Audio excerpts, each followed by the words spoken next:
Hakiai bi ba jam jai jai Yaki jing mutung apilam sajai Nas kem kumbandon lang bapi Ako bai alisang atuan pai Tang nakadaw ka jing pangam don ay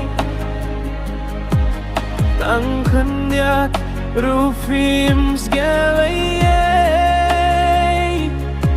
Ya pingadait hok ya pingait palat Tang siting por yang abalay pijinda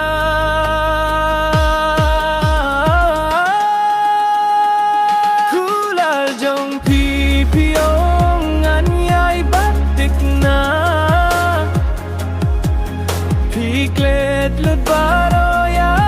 kimentan Banjal badan rungam skavnang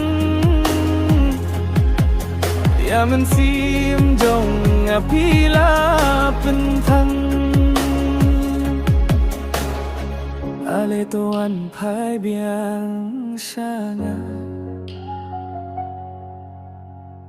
Ya pi koin ngatrang sisa Duriau bangan jenggi kilum rubangan kiu Namar jong ping